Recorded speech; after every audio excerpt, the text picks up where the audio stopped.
All right, and our last one on the list, and I saw who it is.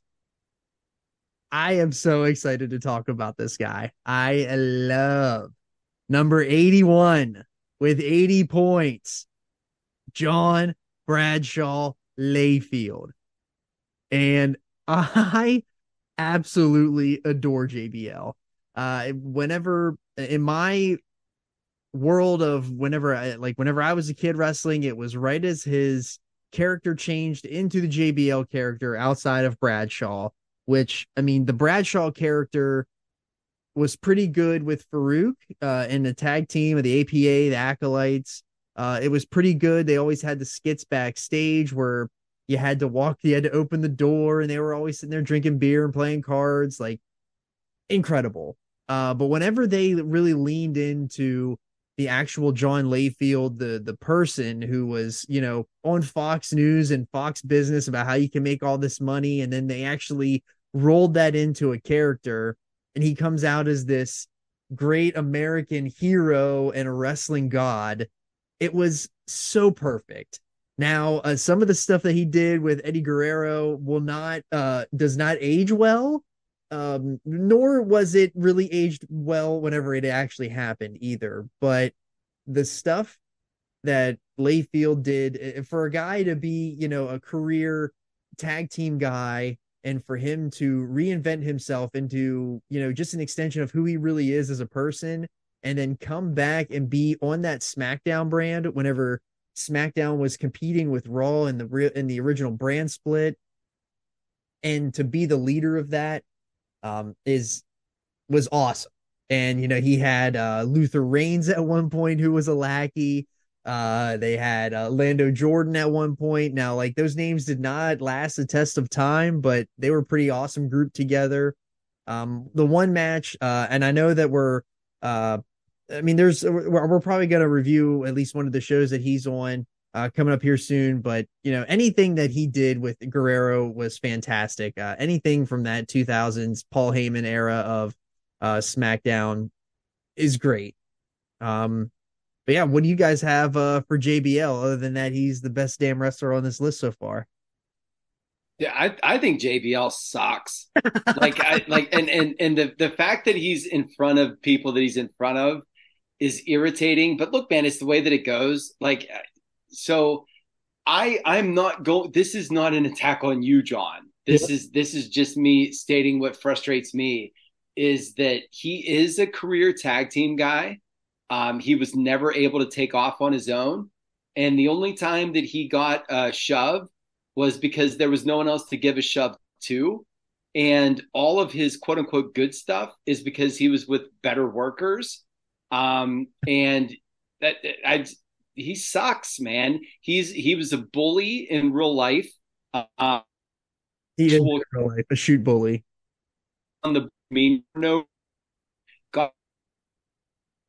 bringing the chair shroud of God on. He was rotten to Mauro Ranello.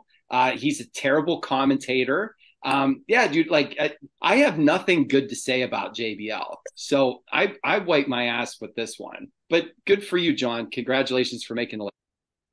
Thank I you. mean, he did win Best Gimmick in the Observer newsletter in 2004. I mean, the guy, It's whether or a not good gimmick. It's a good gimmick. But whether you know whether or what? not whether or not you So was the Body Donnas. And well, I like Body Donna's we don't too. have I mean, Skip look, on this this guy, he list. guy was the WWF champion. He was Intercontinental champ, U.S. champ, Hardcore champ, European champ. I mean, he has done a lot. He's done a lot as a singles guy. Now, whether or not you're I don't think you're wrong about anything that you're saying, but when you're looking just at accomplishments, the guy's got a pretty good list. I think that a lot of that list comes from him being shoot best buddies with Bruce Pritchard. I mean, we could say that about everybody in the history of I mean, wrestling. we can, but I don't know. I don't know many people that look back at that ruthless aggression era besides John and say like, my God, give me JBL again. Do you know what I'm saying? I just think he's a shit stain, man. I don't mean to dump on the end of our show here today with this, but I just think that this guy sucks. I love Justin Hawk Bradshaw, man. When he first came out with the cowboy thing and the big lariat, and he was a little trim at that point, man, I freaking love that guy. You know what the problem is here, Andretti? No one else loved it. You and Conrad Thompson loved Well, Justin everyone Hawk else Bradshaw, sucks. Everybody else and sucks. but that's my thing is that like he didn't get over until they put him in a suit and cut his hair and said, "Hey, go say all kinds of racist things to the Mexicans." Like, I guess, like, you know what I mean? Like, that's fine, whatever. Good on you, This is where JBL. there's growth in your fandom over the course of time, because when we do this again in 2 years or 5 years or whatever it's going to be, he's not going to be ahead of Kobashi. He's not going to be ahead of some of the other guys that we had on the list that are a little lower, Taz, or people that are a little lower than him. But look, for what it is, man, this is where he landed, and not my favorite guy in the world, not my favorite wrestler, not my favorite person in the world, but you know, at the biggest promotion in the world, which is the one that matters the most to the fans, especially here, the guy's got a pretty good resume on paper, and I can't hate on him for that.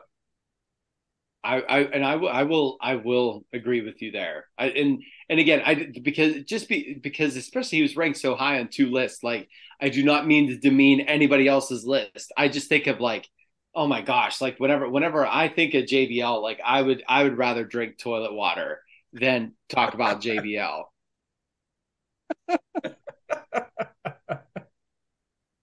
Oh my gosh! Outside of him being a terrible shoot human, I love his gimmick and his everything about him on WWE TV. Um, I know this is not a popular pick among some people, or at least it's a goof pick. Um, but I think about it from the times when I bopped back into wrestling. And one of those times was around this time period where JBL was a top guy. Um, is he the greatest worker in the world? No. Is he the greatest human in the world? I'm not sure that he is. But over his entire body of work, um, he was a pretty darn good talent. And even someone at the time where I didn't know anything about wrestling, it was very easy to hate him, and hate him to a level that still stays with me today. And stays with a lot of people today. I still think there's people in this group who still don't like him, for a variety of reasons. He just plays an arrogant douchebag so well. And I mean, he's kind of an iconic character from that era, where there wasn't. I don't want to say there wasn't a ton of iconic characters from that era, because there were, but it was sort of that nascent John Cena, Randy Orton, Brock Lesnar. Like, it was before they really got kicked into gear. And I think in some ways he actually really made John Cena, with with a feud that they had and a title switch, his first world title. At the very least, he helped him along. So, and he, I just think he's one of those iconic characters, and you can separate the art from the artist, which is not always okay, or you can do.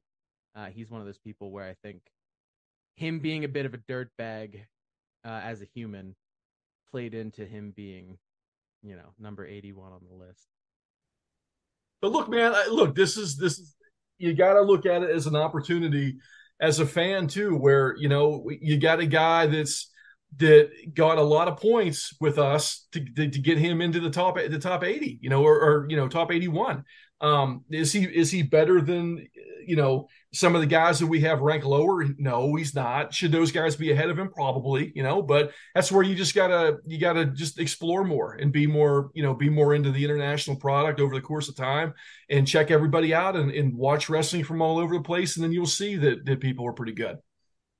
And it should be stated too that the nice thing about our list, or the cool thing, not the nice thing, the cool thing about our list is that we have four people that rated people, and two of us, it's split 2 and 2 with like eras of this time.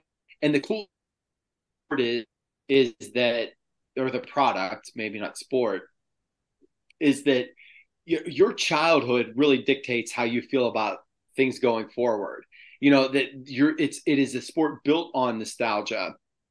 And so I again want to reiterate that I am not at all saying that the ruthless aggression era folk that are in here are wrong, because when I talk about how much I absolutely adored, oh my gosh, I'm just thinking somebody ran, I don't know, Nikolai Volkov. Yeah, or even like a Hillbilly Jim or something like that. John's gonna say, yeah, like I remember him. What he wouldn't remember? He could say, I saw him coming out on pay-per-view with the Godwins and clapping his hands and stomping his feet, right? It to age one of a childhood versus another, because that's the thing that's really going to determine your trajectory as a fan. But my God, dude, this guy. We knew that this was going to happen. Yeah, and that's what's okay about it, is that this list shouldn't be us high-fiving each other the whole time. Exactly. And all lists are meant to be debated.